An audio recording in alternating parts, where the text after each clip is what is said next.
India Australia മൂന്നാമത്തെ test ഇന്നലെ മഴ കാരണം നടന്നിട്ടുണ്ടായിരുന്നില്ല. ഇപ്പോഴത്തെ ഇന്നത്തെ രണ്ടാമത്തെ ദിവസം കളി നടന്നിരിക്കുകയാണ്. ബുംറ മികച്ച ബൗളിംഗ് കാഴ്ചവെച്ചിരിക്കുകയാണ്. ബുംറയാണ് ഓസ്ട്രേലിയൻ ടീമിന്റെ നടുവൊടിച്ചത്. അപ്പോൾ ഇന്നത്തെ ടെസ്റ്റിനെ പറ്റിയാണ് നമ്മൾ ഈ ഒരു വീഡിയോയിൽ പറയുന്നത്. ഇത്തരം ക്രിക്കറ്റ് ന്യൂസിന് വേണ്ടി ഈ ചാനൽ മറക്കാതെ സബ്സ്ക്രൈബ് ചെയ്യൂ. ഇന്ന് തുടക്കം തന്നെ ഓസ്ട്രേലിയൻ ടീമിന് പണി കിട്ടുന്ന കാഴ്ചയാണ് കാണാൻ സാധിച്ചത്. 31 റൺസിൽ അവരുടെ ഓപ്പണറെ മടക്കാൻ ഇന്ത്യക്ക് സാധിച്ചു. ജസ്പ്രീത് ബുംറയാണ് ഇന്ത്യക്ക് ആദ്യ ബ്രേക്ക് ത്രൂ സമ്മാനിച്ചത്. പിന്നീടും ഓസീസിന്റെ വിക്കറ്റ് പോകുന്ന കാഴ്ചയാണ് കാണാൻ സാധിച്ചത്. 38 റൺസിൽ അവരുടെ രണ്ടാമത്തെ വിക്കറ്റും പോയി. ബുംറ തന്നെയാണ് രണ്ടാമത്തെ വിക്കറ്റും നേടിയിട്ടുണ്ടായിരുന്നത്. ഇതോടുകൂടി ഓസ്ട്രേലിയ ഒന്ന് പേടിച്ചു. പിന്നീട് വന്ന ലബൂൺഷയും പെട്ടെന്ന് ഔട്ടായപ്പോൾ ഓസ്ട്രേലിയ ശരിക്കും ട്രാപ്പിലായി. 75 റൺസിൽ അവരുടെ 3 വിക്കറ്റ് പോയിട്ടുണ്ടായിരുന്നു.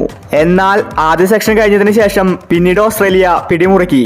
സ്റ്റീവ് സ്മിത്തും ട്രെവിസ് ഹെഡും മികച്ച കളി പുറത്തെടുത്തു. അവരെ ഔട്ടാക്കാൻ സാധിച്ചില്ല. രണ്ടുപേരും ഇന്ന് സെഞ്ചുറി അടിച്ചിട്ടുണ്ടായിരുന്നു. സ്മിത്ത് 101 റൺസും ട്രെവിസ് ഹെഡ് 152 റൺസുമാണ് എടുത്തിരിക്കുന്നത്.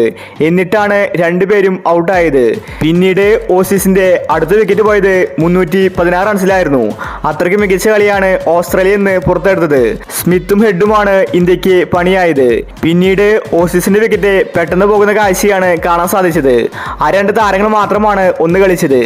ഇപ്പോഴത്തെ ഇന്ന് സ്റ്റംപ് എടുക്കുമ്പോൾ ഓസ്ട്രേലിയ 7 വിക്കറ്റ് നഷ്ടത്തിൽ 405 റൺസ് എടുത്തിട്ടുണ്ട്. അവരെ സംബന്ധിച്ചത് കൂറ്റൻ ടാർഗറ്റാണ്. നാളെ ഇനി ഓസ്ട്രേലിയ 500 റൺസ് കടക്കാനും സാധ്യതയുണ്ട്. നാളെ എന്തായാലും ഇന്ത്യ ഫസ്റ്റ് ഇന്നിങ്സ് ആരംഭിക്കും. ഇപ്പോഴത്തെ കളിയുടെ ഗതി അനുസരിച്ച് ഇന്ത്യ ഈ ടെസ്റ്റ് ജയിക്കാൻ സാധ്യതയില്ല.